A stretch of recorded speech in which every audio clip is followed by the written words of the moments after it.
venimos llevando a cabo cada domingo de nuestra confesión bautista de fe de 1689. Nuestra confesión de fe bautista de 1689.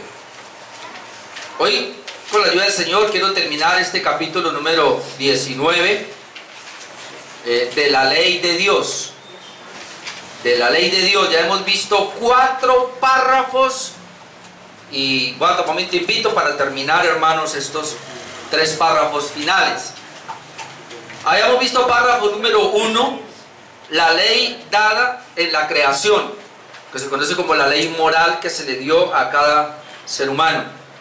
Veíamos la ley en el Sinaí. Esa ley en el Sinaí es una ley escrita, es una ley que se le dio específicamente al pueblo de Israel, ley que en ese entonces no tenía las demás naciones. Ahora la tenemos en la palabra de Dios. Párrafo número 3, veíamos hace 8 días la ley ceremonial, o lo que se conoce como la ley religiosa. Luego también veíamos la ley civil, o lo que se conoce como una ley judicial. Veíamos que cuando la Biblia dice que la ley, ya no estamos bajo la ley sino bajo la gracia, se refiere específicamente, sobre todo en Hebreos, a la ley ceremonial. Ya no estar bajo la ley, ya no estar bajo ese sistema de sacrificio del antiguo pacto. Y en algunas ocasiones a la ley civil, porque no somos un pueblo civil, somos un pueblo espiritual. Obviamente tenemos un gobierno civil y ellos tienen sus leyes también. Vamos a seguir mirando otros propósitos de la ley, o lo que se conoce como los otros usos de la ley. Y aquí voy a ir un poco rápido, dado que, hermanos, por la providencia de Dios, el miércoles se habló precisamente de la ley moral, del estudio que tenemos de la carta a los romanos. Y es muy interesante lo que podamos ver allí. Yo le invito para que vaya y pueda ver ese mensaje si usted no pudo verlo. Es muy importante, mi amado hermano, y clarificamos allí un punto que a mí siempre me ha llamado mucho la atención y que me conmueve en cierta medida, de ver que la ley o los 10 mandamientos que Dios dejó son una protección para nosotros. Por eso el creyente, el que ha sido justificado, no ve la ley como una imposición. Aunque ahora voy a hablar de la obligatoriedad de la ley, es decir, que la ley es obligatoria, pero el creyente no la ve así, como algo obligatorio, como algo que se le impone, sino que el creyente, hermano, de entender que la ley, le veíamos el miércoles, habla del carácter de Dios y que es la manera como Dios espera que su pueblo, que sus hijos actúen. Así nosotros actuar de acuerdo a la ley moral de Dios, a los 10 mandamientos, pues esa es caminar conforme al carácter de Dios. Entonces, hermano, es una delicia realmente saber que podemos poner por obra esos mandamientos, no como impositivos, pero lo vamos a ver ahora que son impositivos de todas maneras. Entonces vamos con el párrafo número 5. Tengo que ir rápido acá porque el párrafo número 6 es largo, pero bueno. Párrafo 5 nos dice la ley y su vigencia permanente. Ese sería el título que le puede poner ahí al párrafo 5. La ley y su vigencia permanente. Y usted va a encontrar en la Biblia que, y sobre todo en los Salmos, la eterna ley de Dios. La ley de Dios es eterna. Yo no sé por qué la gente tiene problemas con los 10 mandamientos. Hay mucha gente que cree, y lo decíamos el miércoles, que cree que porque ya no estamos bajo la ley sino bajo la gracia, que inmediatamente, automáticamente eso implica ser antinomiano. De hecho, eso ha pasado en la historia del cristianismo. En la historia del cristianismo se han levantado grupos antinomianos. Anti es no y nomos de ley, es decir, no la ley. Entonces ven la ley como una imposición y no, suena el antiguo pacto, ahora nada tiene que ver conmigo, yo cómo me voy a someter a eso. El Señor me hizo libre, ahora estoy en la gracia. ¿Así? ¿Y qué es ser libre? ¿Y qué es estar en la gracia? Hermano, ser libre es que usted fue libre de la maldición de la ley, de todo lo que la ley implicaba, pero usted no es libre de la obligatoriedad de esa ley moral.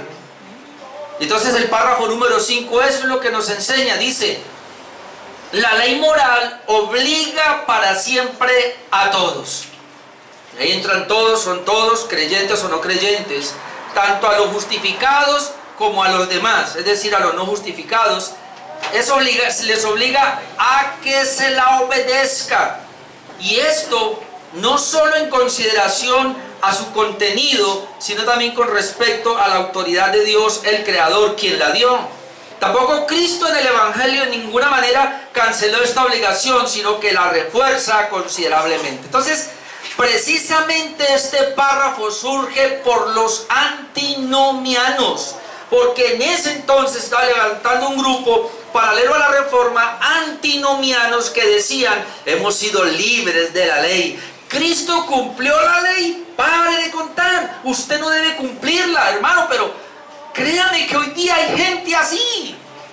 Ahora mismo hay gente que es cristiana que están diciendo que ellos ya no están obligados a guardar la ley.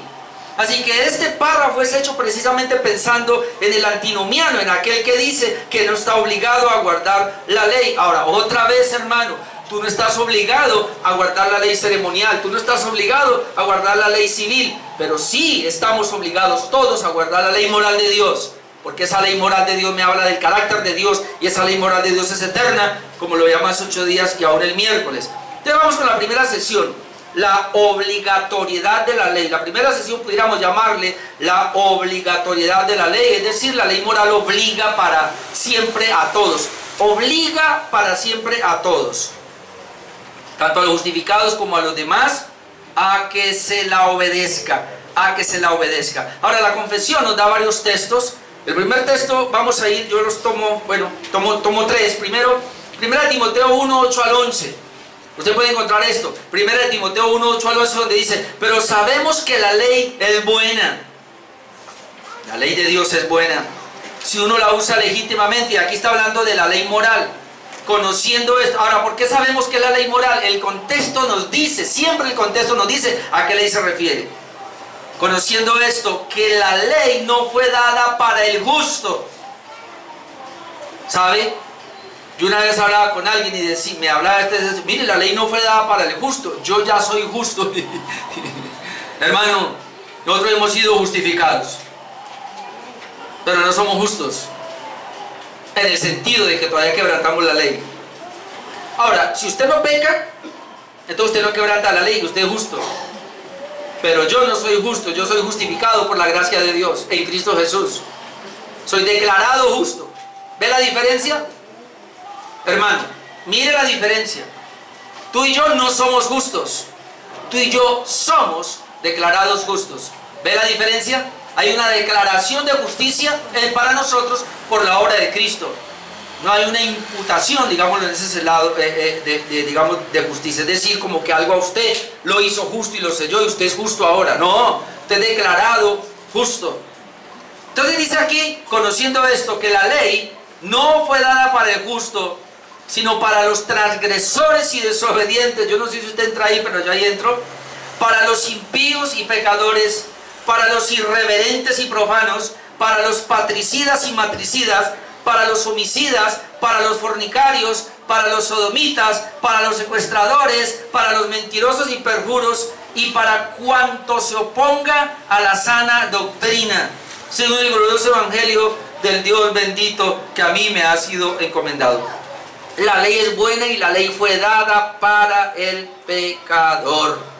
Así que, hermano, nosotros hemos sido justificados por la gracia de Dios, pero seguimos pecando, así que la ley sigue siendo vigente para nosotros. ¿Cuándo termina la vigencia? Cuando usted ya la obedezca perfectamente y usted ya no la quebrante. Y eso, hermano, que yo sepa, solamente la glorificación. En Romanos 3, 19 al 20 también nos dice lo mismo. Dice: pero sabemos que todo lo que la ley dice, lo dice a los que están bajo la ley, para que toda boca se cierre y todo el mundo quede bajo el juicio de Dios. Ahora usted dice, claro, aquí dice solamente para los que están bajo la ley, pero vea más 8 días que para los que están bajo la ley, bajo una ley escrita, pero también el hombre que no tiene una ley escrita, tiene una ley que le obliga en su mente y en su corazón, porque la ley moral de Dios fue puesta allí. Y si no es así, ¿por qué dice para que todo el mundo quede bajo el juicio de Dios? La única manera de que todo el mundo quede bajo el juicio de Dios es que todo el mundo ha quebrantado la ley de Dios, ya que por las obras de la ley ningún ser humano será justificado delante de él, porque por medio de la ley es el conocimiento del pecado. Ahora, aquel que dice que no está bajo la ley, yo le pregunto, ¿y entonces usted cómo sabe que es pecado? ¿Cómo yo puedo decir que esto es pecado o no? ¿Quién me enseñó a mí a decir que es pecado o no? La ley. La ley es la única que me dice que está bueno y que está malo. Así que si alguien dice que no está bajo la ley, que está bajo la gracia, pero él puede discernir y hacer diferencia entre lo bueno y lo malo, y el pecado y el no pecado, pues él está bajo la ley. Porque está haciendo la diferencia. Y la diferencia la hace la ley, amado hermano. En Romanos 13, 8 al 11, que veíamos el miércoles, que es un pasaje bien interesante, dice: no debáis a nadie nada, sino el amaros uno a otros. Decíamos que la única deuda que debemos tener es el amor. Pero ¿cómo yo amo a mi hermano? Y este es el punto. Porque el que ama al prójimo ha cumplido la ley. ¿Cómo puede ser que yo cumplo la ley por el amor? ¿Cómo puede ser que yo cumpliendo la ley amo al prójimo? Porque es que todo quebrantamiento del amor, hermano, es una maldad para mi prójimo. Es una manifestación de odiar a mi prójimo, y ojalá lo tomemos de esa manera. Pablo toma algunos mandamientos nomás, dice el verso 9. Porque no adulterarás, no matarás, no hurtarás, no dirás falso testimonio, no codiciarás, y cualquier otro mandamiento. En esta sentencia se resume: amarás a tu prójimo como a ti mismo. Pero mire el punto: el amor no hace mal al prójimo. Así que el cumplimiento de la ley es el amor. Y veíamos las dos tablas, ¿no? Las dos tablas. La primera tabla es mi amor a Dios, la segunda tabla es mi amor al prójimo. Pero ¿cómo esa segunda tabla va a ser mi amor al prójimo para definir que yo amo y cumplo la ley? Porque si yo amo a Dios primero, guardando los primeros 4 mandamientos, lo veíamos el miércoles, hermano, yo amo a Dios, automáticamente voy a amar al prójimo. Y amar al prójimo es no hacerle mal al prójimo. Cuando yo no honro al padre y madre, mandamiento número 5, le estoy haciendo mal al prójimo, en este caso mis padres.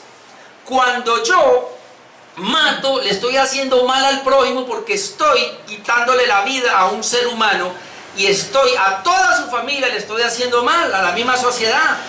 Cuando yo adultero, le estoy haciendo mal a esa persona, a toda su familia, y a mi vida y a toda mi familia. El adulterio arranca, hermano, con una maldad. Entonces, ¿qué amor va a haber ahí? Cuando robo y le quito algo a alguien, le estoy haciendo mal a esa persona y a todas las personas de alrededor. Cuando yo hablo de un mal testimonio, chismeo de alguien o levanto un falso testimonio, le estoy haciendo mal a él. Y cuando yo codicio algo de mi prójimo, eso lo veíamos el miércoles, le estoy haciendo mal a él. Por eso dice aquí: el amor no hace mal al prójimo. Si tú y yo lo miráramos de esa manera, hermano, cada vez que tenemos los 10 mandamientos y vamos a quebrantar uno, entendiésemos que si yo quebranto los primeros 4 de la primera tabla, es un mal. No le estoy haciendo un mal a Dios, pero estoy deshonrando a Dios, porque a Dios no le puede hacer ningún mal, pero lo estoy deshonrando a Él. Pero yo sí le hago un mal cuando los otros 6 mandamientos son quebrantados al prójimo, y entonces ya no ando en amor. Eso es lo que dice la Biblia. Así que el cumplimiento de la ley es el amor. Entonces, hermano, la ley es muy importante, y aún si llegara a esos usos. Pero mirando otros pasajes, uno puede ver entonces allí que es tan importante la ley para nosotros como cristianos, que nos está mostrando la manera de amar a mi hermano, a mi prójimo. Cómo yo amo a mi hermano y a mi prójimo cuando yo no violento los mandamientos de Dios. Ahí está. Te amo, le dice a su hermano, a su prójimo. Yo lo amo. Bueno, ¿cómo lo ama? Porque usted a su prójimo no le hace ninguna de estas faltas, no le hace ninguno de estos males. Amén. La sesión número 2 nos habla de la razón de dicha obligatoriedad. Bueno, ¿por qué? Y aquí dice: y esto no solo era en consideración a su contenido, sino también con respecto a la autoridad de Dios el Creador. Esto es tan importante, hermano. ¿Por qué yo debo someterme a la ley moral de Dios? ¿Por qué ella se hace obligatoria para mí? La confesión dice: no solo en consideración a su contenido, lo que acabamos de ver, es decir, yo me obligo a obedecer la ley de Dios, la ley moral de Dios, esos 10 mandamientos, por su contenido. Porque en el contenido de ella me dice que es la manera de honrar a Dios y de amar a mis hermanos. Pero entonces dice, no solo es considerando su contenido, sino que viene lo más importante, sino también con respecto a la autoridad de Dios, el Creador, quien la dio. ¿Por qué yo me someto y por qué la ley de Dios es obligatoria para mí? Porque, hermano, la autoridad máxima mía es mi Dios y Él me la dio. Punto. Con eso sería suficiente. Yo estoy obligado a guardar la ley de Dios, porque esa ley de Dios es el corazón mismo de Dios. Me la dio para que yo ande en ella. Así que si Él me manda y Él es mi jefe, oh caramba, ¿quién de aquí no tiene jefes? ¿Usted le rinde a alguien o no? ¿Usted le cumple a alguien o no? Desagrádelo a ver qué pasa. Mínimo lo echan, ¿verdad? Entonces, hermano, pues hombre, Él es mi patrón, Él es mi jefe, Él es mi dueño. Y Él me dio una orden y yo debo sencillamente obedecer su orden, porque Él es Dios, mi hermano. Yo soy su criatura, Él es el creador, yo soy su criatura. Y Él dice que debo vivir así. Yo debo vivir como Él dice que debo vivir. Amén. Por eso nomás, no solo por lo que implica aquí, dice su contenido, sino también con respecto a la autoridad de quién es Él. Por eso Santiago 2:10-12 nos dice lo siguiente, Santiago 2:10, porque cualquiera que guardare toda la ley, pero ofendiere en un punto, note, ofendiere en un punto, un puntico nomás, se hace culpable de todos. ¿Pero por qué se hace culpable de todos? Y aquí está el punto, porque el que dijo, no cometerás adulterio, es decir, el que dijo un punto nomás, también ha dicho, no matarás. Ahora bien, si no cometes adulterio, pero matas, te has hecho transgresor de la ley. Así hablad y así haced, como los que habéis de ser juzgados por la ley de la libertad. Hermano, esto es tan impresionante aquí, que las razones entonces son porque quebrantar un solo mandamiento, porque es que ese es el punto. No, pero fue algo chiquito, dice la gente. No, pero es que fue una mentirilla. ¿Cómo así? Hermano, pero es que la ley de Dios es perfecta, de un Dios perfecto, y Él espera perfección. Así que quebrantar uno, se quebrantan automáticamente todos. Esa es la razón por la cual tú y yo no somos salvos por guardar la ley. No somos salvos por las obras de la ley, pero sí somos salvos para guardar la ley. Es que ahí donde la gente se enreda. A mí me lo han dicho hasta en la sanidad. ¿Usted cumplió algún mandamiento para salvación? Yo digo, no, los cumplió Jesucristo. Y entonces, ¿por qué los va a cumplir ahora? Ah, porque es que Él es mi Dios. Pero si esos mandamientos no te salvan, pero son consecuencia de que ya me salvó. ¿Ve la diferencia? Porque sea que los mandamientos a mí no me salven, pero ya soy salvo, el que me salvó debe ser honrado, debe ser glorificado, y Él es honrado y glorificado cuando yo, así no los haga perfectamente, pero yo procuro obedecer sus mandamientos, su ley. Amén. Pero mucha gente va a decir, pero es que ya, hermano, por favor, mire, y yo quiero aclarar este punto. Y en lo que vimos ahora y en lo que yo aquí, el joven, sí, porque está joven, Ernesto, hermano, no hay una persona, no creo que la haya, que haya sido regenerada por la obra de Cristo al cumplir la ley perfectamente, que a Él lo condenaba, porque la ley a mí me maldecía, porque yo no podía cumplir la ley. Así que yo fui maldito, la ley me maldijo a mí. Pero Cristo cumplió la ley tan perfectamente que me salvó, me justificó, me dio esa salvación, que yo ahora pueda pararme y decir, me importa 5 esa ley. Porque es que esa ley que yo no cumplí mató a Jesús. Esa ley que yo no guardé llevó a la maldición a Jesús por mí. Yo era el que debía estar maldito, porque yo fui el que quebranté esa ley. Y esa ley me maldijo a mí, me maldecía. Pero Cristo me quitó la maldición de la ley cuando Él murió. Y se atribuyó esa maldición a Él. Ahora, yo soy salvo acá.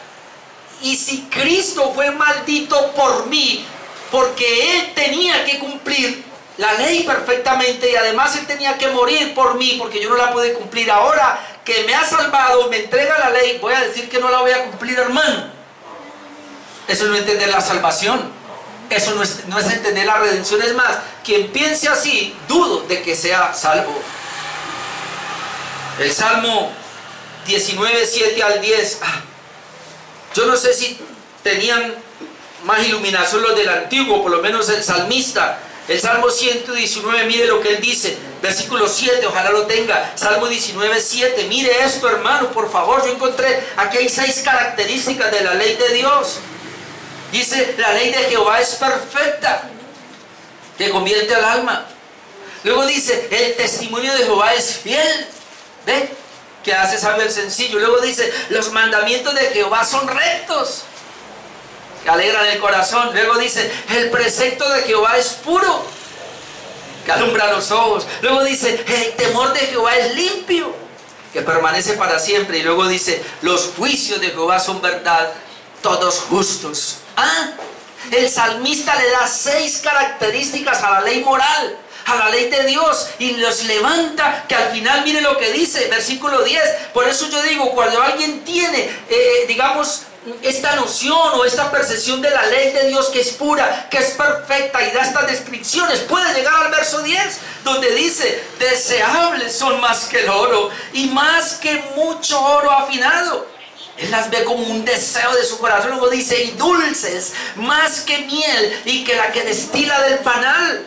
Y luego dice, número 3, tu siervo es además amonestado con ello, la ley me amonesta. Y por eso termina, en guardarlos hay grande galardón. ¿Qué es lo que vamos a ver ahora precisamente de los usos de la ley, de las promesas que hay al guardar la ley? Pero bastaría este salmo para comprender el valor de la ley, la dimensión de la ley, la descripción de la ley, hermano. Por lo cual nosotros, lo único que nos queda es rendirnos, amarla, anhelarla, que sea más dulce que la miel, hermano. Buscar ser amonestados con ella todo el tiempo. Tu ley me amoneste. Y al final, en guardarlos, dice, hay grande galardón. Sesión número 3 de ese párrafo de 5. Jesucristo no la canceló, sino que la reforzó. Mire lo que dice la última parte de ese párrafo 5. Tampoco Cristo en el Evangelio en ninguna manera cancela esta obligación, sino que la refuerza considerablemente. Ahora, ¿por qué ponen esto allí en la confesión? Porque otra vez los antinomianos decían que Jesucristo vino y canceló la ley, que ahora que estamos en el nuevo pacto ya no tenemos que ver nada con el antiguo pacto. Ahora que estamos en el Evangelio, en la gracia, ya no necesitamos la ley para nada. Y entonces por eso la confesión dice, tampoco Cristo en el Evangelio en ninguna manera canceló esta obligación, sino que la refuerza considerablemente. No la canceló, sino que la reforzó. Mateo 5:17 nos dice, no penséis que he venido para abrogar la ley o los profetas. No vine para abrogar la ley. En la Nueva Versión Internacional habla de invalidarla, ¿no? Anularla, dice. No penséis que he venido para abrogar la ley o los profetas. No he venido para abrogar, sino para cumplir. ¿A qué vino Cristo? A cumplir la ley de Dios perfectamente. No solamente la ley ceremonial, sino la ley moral. Jesús vino a cumplir esa ley. Luego dice, porque de cierto digo que hasta que pasen el cielo y la tierra, ni una jota ni una tilde pasará de la ley hasta que todo se haya cumplido. La ley debe ser cumplida. Cristo la cumplió. Él vino a cumplirla, ya que tú y yo no podíamos. Él vino a cumplirla. Pero luego dice, de manera, y este es el punto, hermanos. ¿O a quién le está hablando? ¿Dónde está ubicado ese pasaje de Mateo capítulo 5? ¿Ustedes ya llegaron ahí? ¿En el grupo? No. ¿Dónde está ubicado? En el Sermón del Monte. ¿A quién le está dirigido el Sermón del Monte? A los discípulos. ¿Y los discípulos a quién representan? A la iglesia. ¿El Sermón del Monte entonces para quién? Para la iglesia. Oiga, yo he escuchado, yo no sé si todos, algunos, pero aquí no es raro, algunos dispensacionalistas han dicho que el Sermón del Monte no es para la iglesia en nuestro tiempo, sino que es para los judíos en el milenio, en el reino milenial. ¿Qué es pues para ellos allá? Así que usted no debe... Dios mío. Padre, yo solamente con pensar que esos discípulos, esos apóstoles que estaban ahí representaban a la iglesia, con eso me basta. Y el Sermón del Monte, hermano, es para nosotros. Y si me dice que no, bueno, vaya entonces y lea Santiago, porque Santiago, hermanos, es una réplica del Sermón del Monte. Una vez yo prediqué Santiago en una iglesia, aquí algún día lo predico también. Y Santiago, hermano, es una réplica del Sermón del Monte si querías saberlo. Sigamos leyendo. Verso 19. De manera que cualquiera, ¿quién es cualquiera? Cualquiera. Cualquiera que quebrante, note, uno de estos mandamientos muy pequeños, así y así enseñe, quebrante un mandamiento y así enseñe, dice un mandamiento quebrantado, a los hombres muy pequeños se le ha llamado en el reino milenial. Ah, no, perdón, en el reino de los cielos. Es que yo no veo el milenio ahí. Pero note ahora lo otro. Mas cualquiera que los haga y los enseñe, este será llamado grande en el reino de los cielos. ¿Por qué? La pregunta aquí es, ¿son salvos o no son salvos? Claro, ahí son salvos. Pero esos salvos van a quebrantar tan siquiera un mandamiento y así lo van a enseñar. Con su testimonio enseñan que se debe quebrantar ese mandamiento. ¿Cómo será llamado en el reino de los cielos? Muy pequeño. Pero aquel que se preocupa porque los mandamientos sean guardados, sean obedecidos, y él enseña a guardarlos y a obedecerlos, y aquí apunta a los padres obviamente, y a los maestros, y a los profesores, pastores y todo eso, y líderes, y enseñe, los guarde y los enseñe, dice que será llamado grande en el reino de los cielos. A ver, entonces, ¿estamos obligados como iglesia a guardar sí o no los mandamientos? Claro que sí, hermanos. Eso es lo que dijo Jesucristo. Por eso, como dice aquí, Jesucristo en ningún momento los canceló, sino que más bien lo que hizo fue que los reforzó. ¿Cómo los reforzó? Pues ustedes pues lo pueden ver. Yo no vine a abrogar la ley, sino a cumplirla. Y luego ¿qué dice? Fue dicho, pero yo digo, el Señor cogió y la reforzó. ¿Cómo lo reforzó? Este es el refuerzo. Oíste que fue dicho, no adulterarás. ¿Y sabe qué hacían los judíos? No adulteraban, ¿ya? Pero ellos podían tener malos pensamientos, ellos podían, es decir, hacer todo con tal.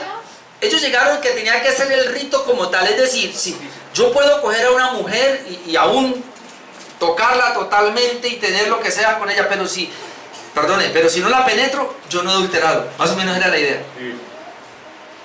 ¿Y Jesús qué dice? Fue dicho, no adulterarás, pero yo digo, cualquiera que mira a una mujer para codiciarla, ya adulteró con ella en su corazón. Y aprovecho para meter este gol, si es gol. Ahí es donde la pornografía es un adulterio. No hay un hombre o una mujer que comience a ver pornografía que no tenga deseos sexuales, y eso se llama codicia ya. Si alguno mira a una mujer, dijo Jesús, o sea, lo que dice la confesión, Jesús lo que hizo fue que la reforzó, porque ellos veían el adulterio como tal y ya, el adulterio ya, sí, hasta que no se acuesten, pero el Señor dice no, y puede mirar a la vecina y morbosearle, hacer todo eso con ella, no, porque si usted ya lo hace, Jesús dice, ya adulteró en su corazón, tanto es culpable como el que lo hace en su corazón, como el que lo hace físicamente.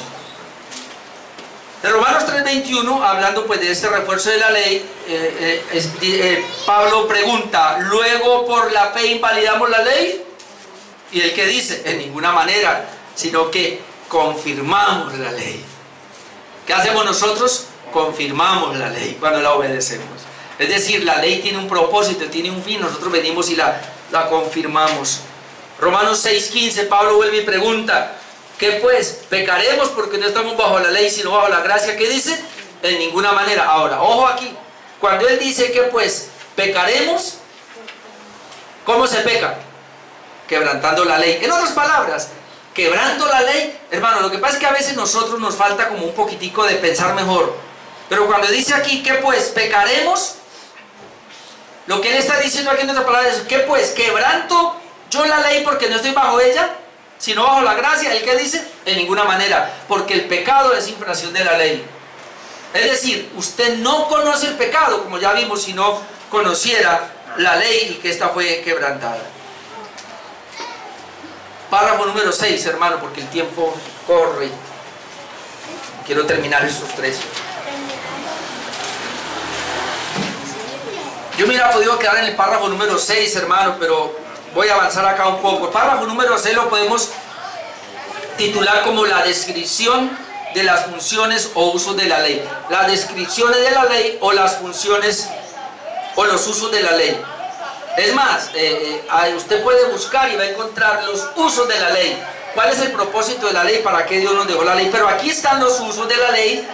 Creo que específicamente hay tres, pero no los traigo ahora porque ese es punto aparte. Yo quiero mirar lo que la confesión dice y ahí están los usos o las funciones de la ley. Voy a leerlo primero todo.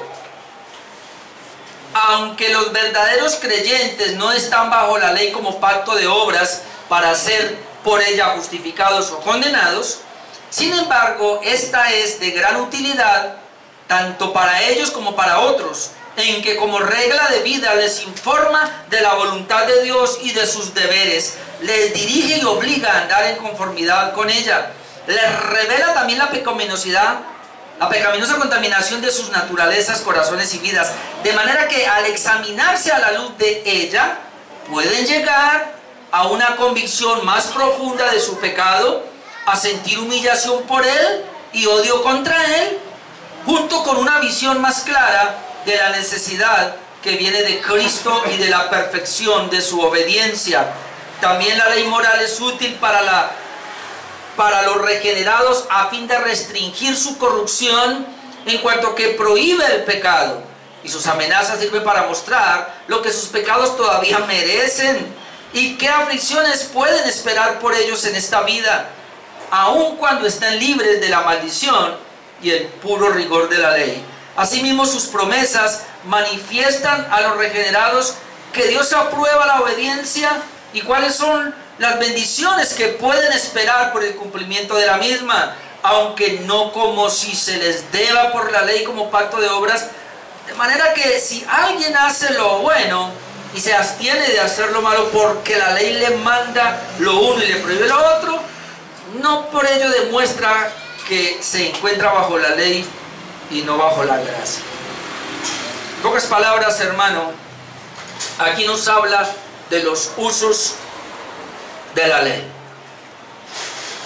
No, y la confesión es clara al decirnos, no es que por yo quebrantar la ley voy a perder la salvación o en este momento voy a quedar bajo la maldición de la ley. Porque Cristo fue maldito, la ley maldijo a Cristo cuando fue colgado en un madero. Ahora, tú y yo no seremos malditos al quebrantar la ley en el sentido de una condenación eterna o estar bajo la ira de Dios. Pero sí, hermanos, no somos bendecidos en el sentido de que por quebrantarla ahora se nos van a mostrar muchas oscuridades, vamos a tener muchos problemas en la vida espiritual, en la vida de la iglesia, al punto de ser disciplinados por Dios, todo este tipo de cosas, y vamos a perder, en este caso también recompensas y galardones que promete la Biblia al cumplirlos. Hay una declaración inicial en la sección número 1 que es muy importante y la confesión comienza a hacerlo, y es que no estamos bajo la ley para ser justificados o para ser condenados. Dice la primera sección de este párrafo 6, aunque los verdaderos creyentes, y otra vez, verdaderos creyentes, porque podemos estar en medio de falsos también, aunque los verdaderos creyentes no están bajo la ley como pacto de obras para ser por ella justificados o condenados, nosotros estamos bajo la ley, no bajo el pacto de obras. ¿Qué quiere decir esto? Nosotros no somos salvos por guardar la ley. Es decir, no estamos bajo la ley como para poder alcanzar la justificación, o no estamos bajo la ley como para alcanzar la maldición que la ley da al no cumplirla. Eso sería el pacto de obras. No, porque ya hemos sido justificados. Eso ya no cuenta. Es decir, si yo no cumplo la ley, no por eso voy a ser condenado en el infierno. Si yo no cumplo la ley, eso no quiere decir entonces que yo no soy salvo. Por eso lo primero que dice aquí, no estamos bajo la ley para ser justificados o como que yo voy a ser condenado. No por eso dejo de ser salvo. Si un verdadero creyente por alguna razón viola los mandamientos de Dios, él no va a perder la salvación por eso. Él no va a ir al infierno por eso. Eso lo deja claro, porque estar bajo la ley ya no implica esa parte. Claramente está en Gálatas 2:16, donde dice, sabiendo que el hombre no es justificado por las obras de la ley. No es porque tú haces algo o porque cumples los mandamientos que vas a ser justificado, sino que somos justificados por la fe de Jesucristo. Nosotros también hemos creído en Jesucristo para ser justificados por la fe de Cristo y no por las obras de la ley, por cuanto por las obras de la ley nadie será justificado. Entonces muchos usan este versículo para decir, ¿se da cuenta? Como yo no puedo guardar la ley para ser justificado, ¿para qué la guardo ahora? ¿O no la entienden? Y Romanos 8:1 dice, ahora pues ninguna condenación hay para los que están en Cristo Jesús. ¿Por qué? Porque Cristo ya fue condenado. Amén. Cristo fue condenado por mí. Él fue condenado porque yo quebranté la ley. Entonces esa es la primera aclaración que hay que hacer. Y ahora comencemos a ver los usos de la ley o la descripción de sus funciones. Y hay 4, por lo menos yo pude ver 4 tratando de agruparlos. Lo primero que encuentro allí es que ella nos habla de la voluntad de Dios y de nuestros deberes. Un uso de la ley es para Dios hablarnos a través de la ley cuál es la voluntad de Dios y cuáles son mis deberes. Para eso es la ley, hermano. Usted fue salvo, pero entonces ¿qué vamos a hacer ahora? ¿Cómo voy a vivir la vida cristiana? ¿Cuál es mi deber como cristiano? ¿Cómo voy a hacer la voluntad de Dios? ¿Dónde yo conozco la voluntad de Dios? Pues en su ley. Así que la ley, el uso de la ley es precisamente para eso. Dice, sin embargo, esta es de gran utilidad tanto para ellos, es decir, los no salvos, como para otros, en que como regla de vida les informa de la voluntad de Dios y de sus deberes.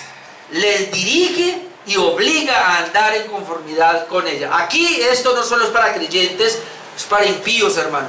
¿Usted sabía por qué van a ser condenados los impíos? Por la ley. La ley. Y entonces va a aparecer alguien allá muy justo, como muy bueno. ¿Y por qué estoy aquí? Yo no merezco. Que no. Con un solo mandamiento que le presenten, que él violó, él va a ver como todos los demás se violaron. Y entonces, porque la ley se la van a presentar, y esta ilustración es buena, se la van a presentar como un globo. Ahí está la ley. Y en ese globo están los 10 mandamientos.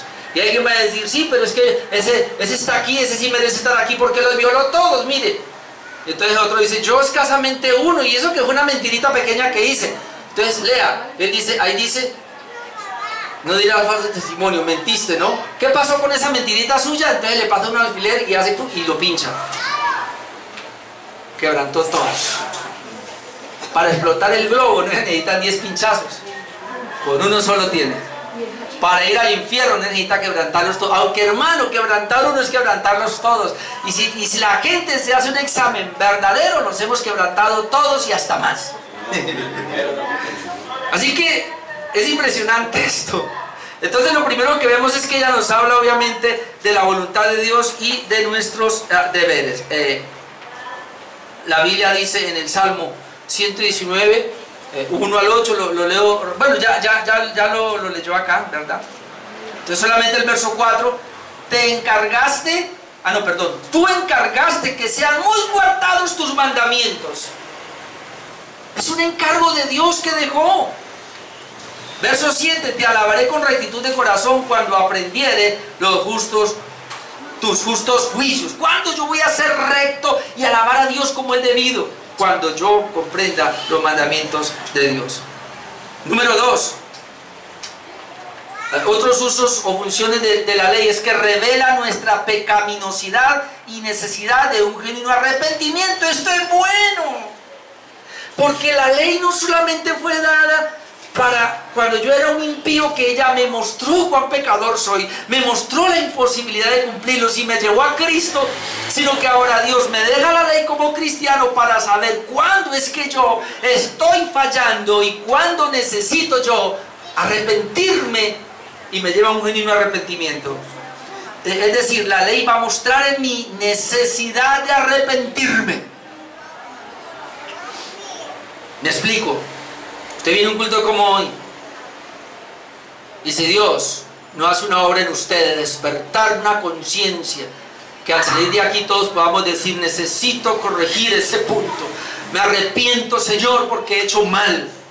Entonces usted no está siendo por Dios ministrado en su palabra, y es precisamente la ley o la palabra de Dios la que lo tiene que tocar a usted y a mí, a que cambiemos. Nadie debe salir igual como entró, porque Dios, a través de su ley, de su palabra, nos redarguye de pecado. Si no es así, entonces no estamos en el lugar correcto, porque es que eso es lo que busca. Mire lo que dice el párrafo: le revela también la pecaminosa contaminación de sus naturalezas. La ley, eso es lo que hace. Tiene que revelar a mi corazón, a mi naturaleza caída, cuán pecaminoso estoy siendo. Corazones y vida, dice, de manera que al examinarse a la luz de ella, es decir, de la ley, puedan llegar a una convicción más profunda de su pecado. A ver, hermano, yo he tenido que ir a arrepentirme de pecados que pensaba que no eran pecados. No, yo no sé si a usted le ha pasado, pero ¿cuándo ha sido eso? Cuando la palabra de Dios ha penetrado mi corazón y he dicho: oh Señor, sí, yo estoy ahí mal y tengo que ir a arreglar cuentas con mi Dios, porque le oí la palabra, o porque un predicador me mostró ese texto que yo no lo tenía tan claro, redarguyó mi corazón y tuve que ir a arrepentirme y saber que estoy mal y corregir esa parte. Ahora, si la ley no estuviera para el cristiano, porque ya no estamos bajo la ley sino bajo la gracia, entonces dígame, ¿de qué sirve esto? ¿Cómo entonces vamos nosotros a corregir nuestras vidas? Por eso hay iglesias que pasan la vida y no les pasa nada. Son los mismos cristianos que llevan años siendo lo mismo, porque la ley no está penetrando sus vidas para cambiarlos. La ley no les está redarguyendo su condición pecaminosa para que cambien. Y ahí sí, como decíamos en la primera sección, hermano, entonces la palabra está muerta. No porque la palabra esté muerta, sino porque Él está muerto. Y la palabra no está haciendo nada. Cada mensaje tiene que sacudirnos a nosotros, amado hermano. Mostrar nuestra condición pecaminosa. Si usted viene a este lugar y no sale a arrepentirse, usted es un impío. Usted no es un cristiano verdadero. Pero si usted llega a este lugar y la palabra le penetra y usted sale de aquí a arrepentirse de sus pecados, usted es un creyente verdadero. No podemos jugar con esto. Dice, nos examina a la luz de ella. Pueden llegar, dice, a una convicción más profunda de su pecado y sentir humillación por él, es decir, por el pecado, y aún odio en contra de él. Salir odiando el pecado, hermano.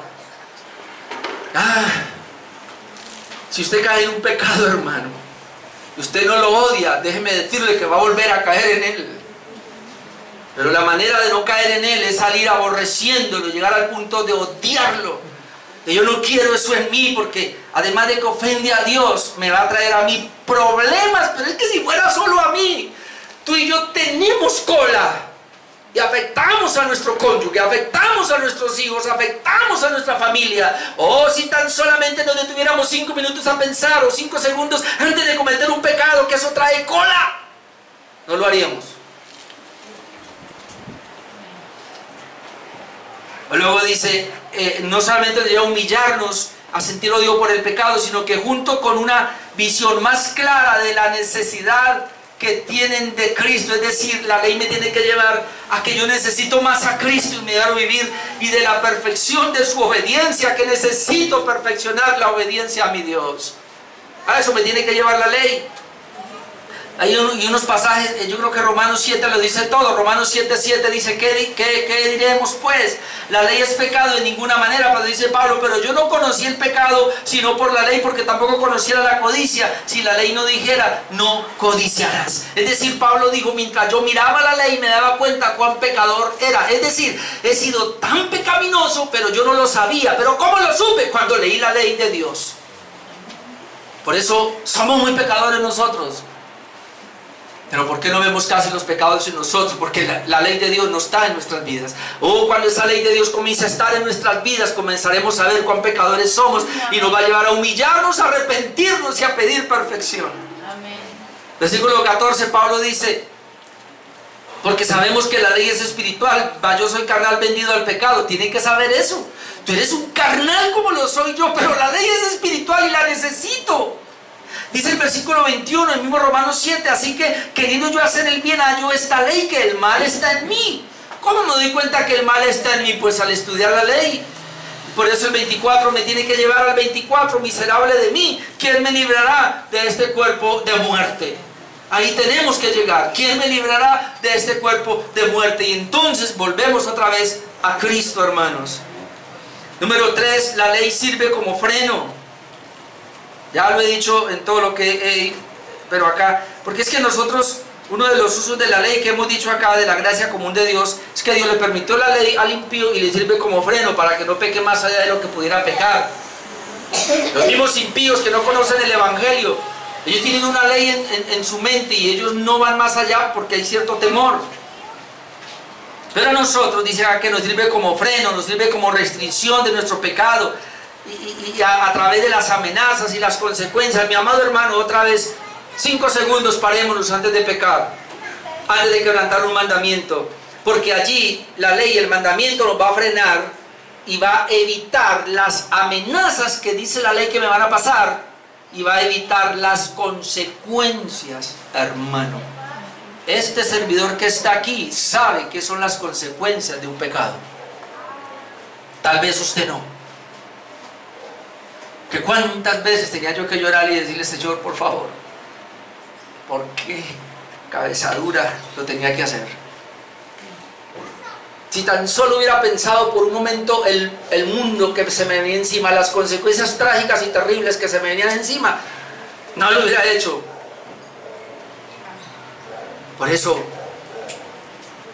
¿cuánto está la ley en tu corazón? ¿Cuánto tiene la ley, hermano? Por favor, el próximo pecado tuyo es quebrantamiento de esa ley que has descuidado. Porque no la tienes en tu corazón, porque no la tienes ahí. Y por favor, hablábamos ahora de ser guiados por el Espíritu Santo. ¿Cómo soy guiado por el Espíritu Santo? Necesito tener la ley en mí.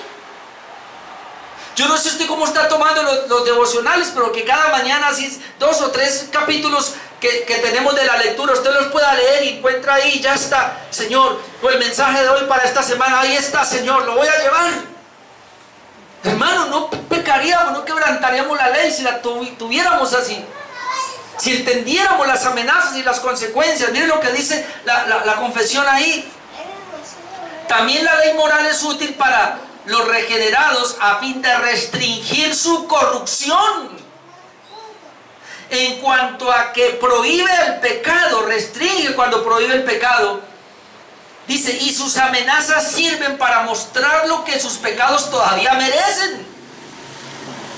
Los pecados que yo cometo, mire esto, hermano, el pecado tuyo, por muy mínimo que sea, merece ser castigado.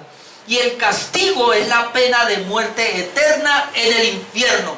Ahora, debe entender que hemos sido libres por la gracia de Dios en Cristo. Es que la ley de Dios es tan santa, tan pura, tan grande, tan perfecta, que quebrantarla automáticamente está el horno de fuego en el infierno por haberlo quebrantado. Ahora, tú y yo no vamos a ir allá por la gracia de Dios en Cristo Jesús.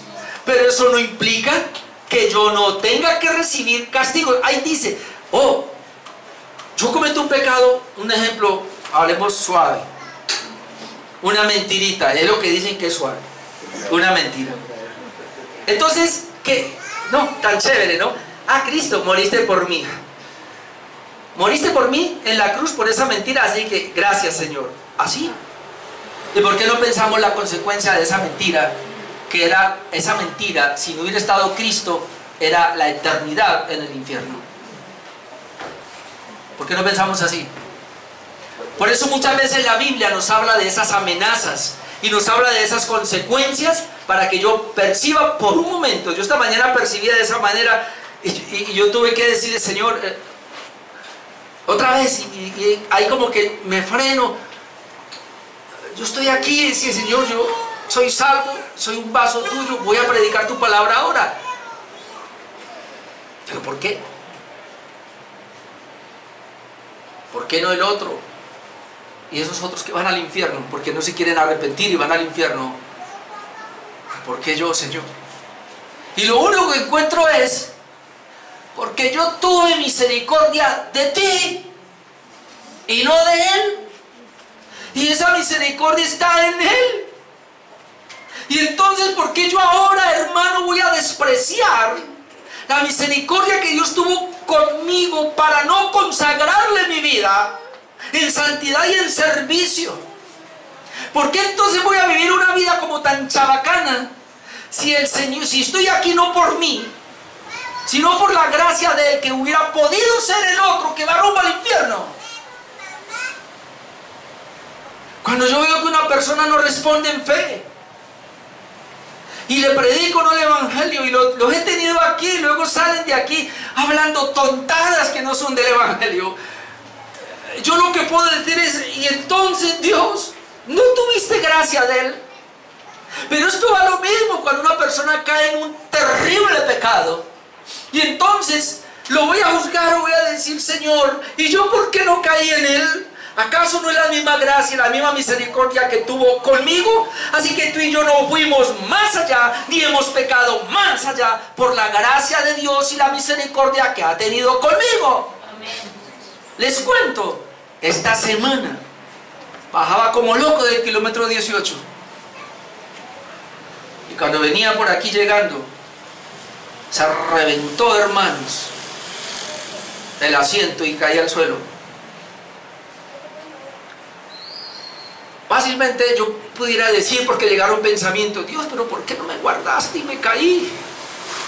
Y luego dije: Señor, si yo me hubiera caído bajando en el terrón como yo bajé, y se revienta ese asiento. ¿No le pasó nada? Hermano, yo no estuviera aquí hoy como yo bajaba. ¿Sabe dónde me caí? Después de un semáforo di 3, 4 pedalazos y se reventó ese asiento, y ahí ya me fui al lado. ¿No le pasó nada? Sí, todavía me dio un poquito por aquí. No le pasó nada. Se fue al fracturado. Y luego fácilmente: Señor, pero ¿por qué? Pero como decía mi esposa,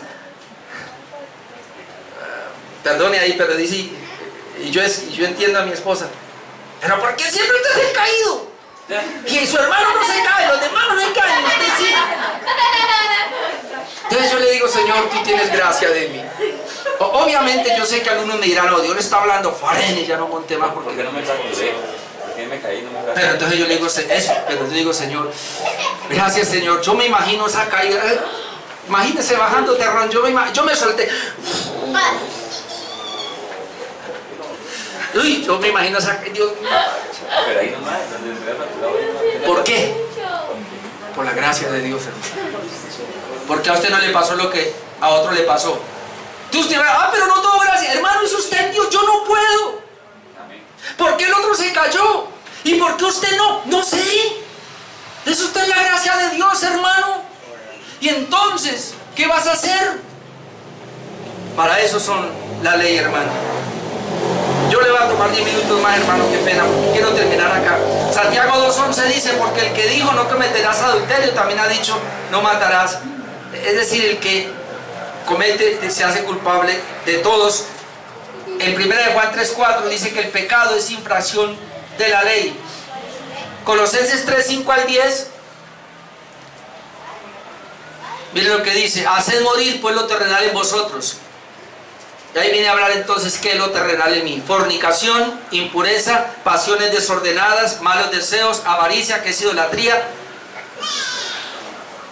¿A quién le está escribiendo? A la iglesia. ¿Qué le está diciendo que haga morir? El pecado. El pecado. Y está tocando la ley: fornicación, impureza, pasiones desordenadas, malos deseos y avaricia, que es idolatría. Pero ahora note el 6.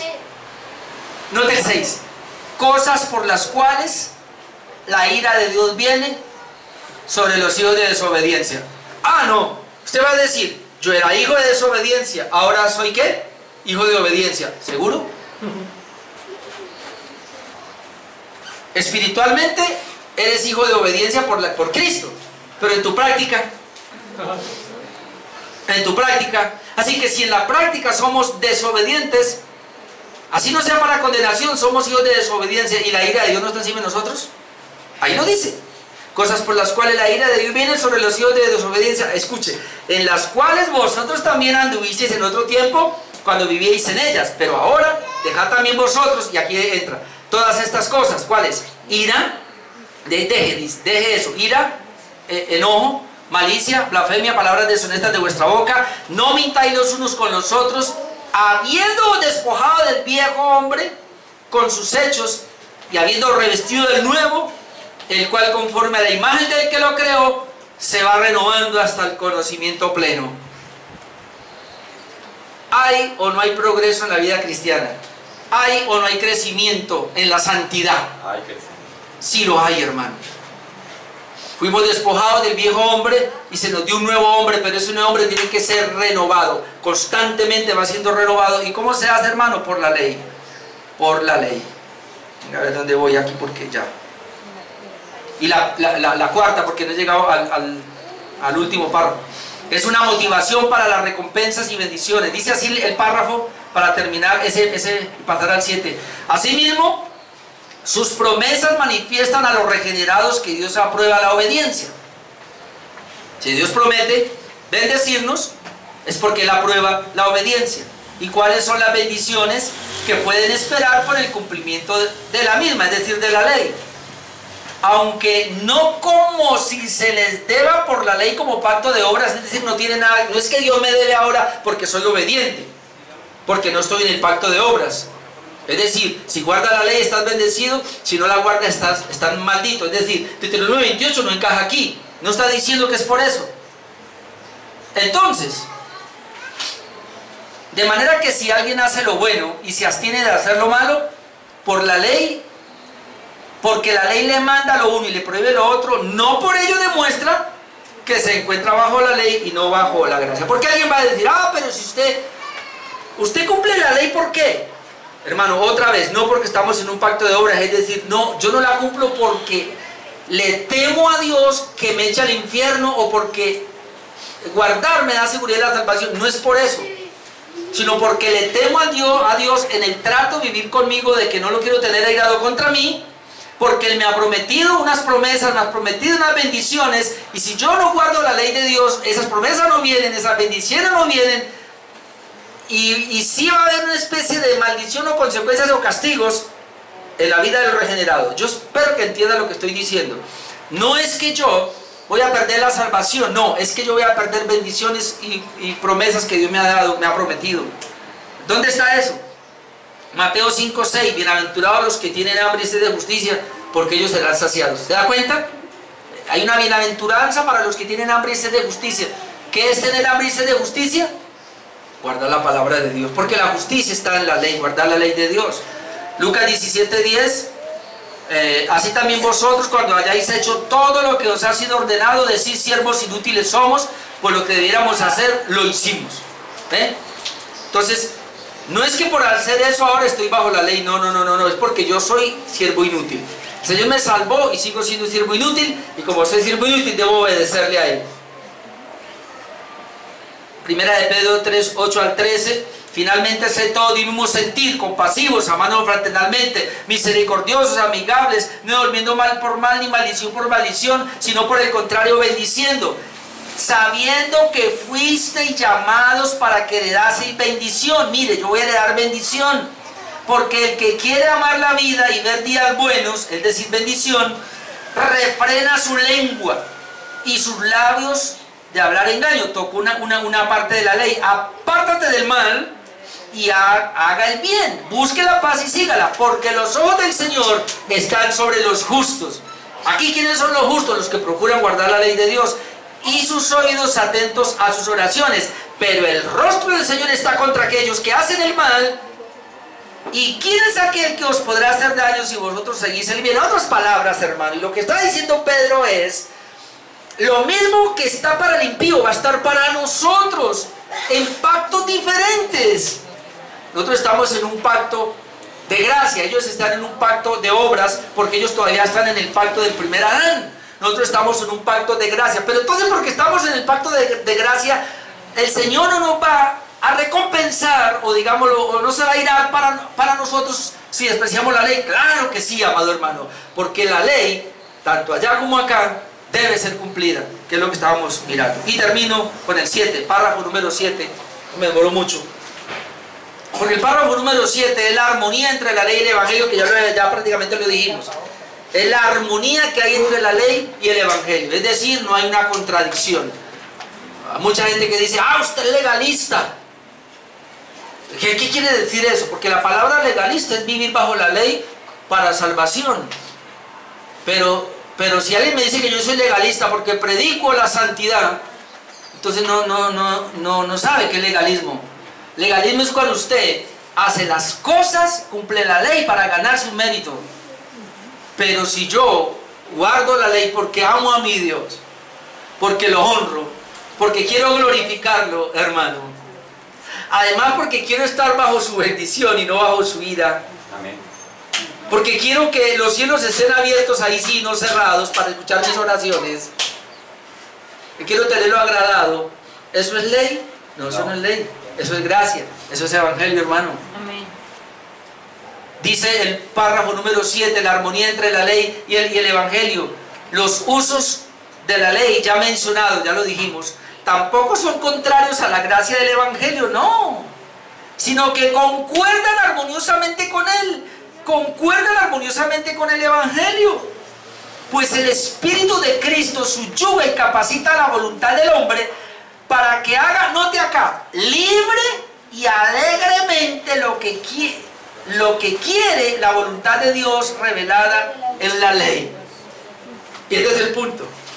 Ningún creyente verdadero va a guardar la ley de Dios, hermano, a regañadientes o siendo empujado.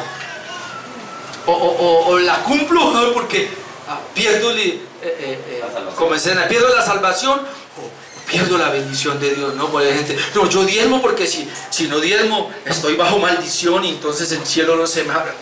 Hermano, un creyente verdadero no lo hace así. Un creyente verdadero cumple la ley de Dios con agrado, con gusto, con gratitud en su corazón. Y pudiera mostrarle tan siquiera un pasaje, y dejemos los otros ahí, pero y otra vez tengo que volver al mismo, y con este termino, Ezequiel 36, 25 al 27. Para terminar, esparciré sobre vosotros agua limpia, y seré limpiados de todas vuestras inmundicias, y de todos vuestros ídolos os limpiaré. Ya nos limpió del pecado, ahora dice, os daré corazón nuevo, pondré espíritu nuevo dentro de vosotros, quitaré de vuestra carne el corazón de piedra, ya lo hizo, y os daré un corazón de carne. Un corazón de carne es un corazón sensible a Dios. Y luego dice, y pondré dentro de vosotros mi espíritu. Tenemos corazón nuevo, tenemos el Espíritu de Dios en nosotros. Y haré, este es el punto, y haré que andéis en mis estatutos y guardéis mis preceptos y los pongáis por obra. Hermano, guardar la ley de Dios es algo que tú lo haces porque estás obligado o porque Dios, con un corazón nuevo que me ha dado y el Espíritu Santo que me ha dado, hace. Él pone en mí el querer como el hacer para hacer. Y le digo esto, hermano, cualquier mandamiento que Dios establece en el Evangelio, que no está contrario, que no se opone a la ley, debe nacer del corazón y debe ser el agrado suyo. Es decir, usted lee la palabra con agrado, ora con agrado, viene a la iglesia con agrado, da para la obra con agrado, sirve con agrado. ¿Agrado a quién? A Dios que me dio la vida. Lo hago para Él. Amén. Guardo los mandamientos con agrado. Lo hago para Él porque quiero honrarlo. Quiero bendecirlo. Quiero que Él sea glorificado. Pero algunos dicen que se hacen por gratitud. Sí, en última instancia también por gratitud, porque estoy agradecido. Pero no solo por gratitud, sino por todo esto que nace de mí. Entonces, obedecer los mandamientos de Dios, guardar la ley moral de Dios en un cristiano es algo que nace de su corazón. No debe ser impulsado por nadie de afuera externamente, sino solamente a través de la palabra, un mensaje como este, pero a la larga es el Espíritu Santo el que produce en usted el querer como el hacer para guardar su preciosa ley. Amén. Amén. Oremos.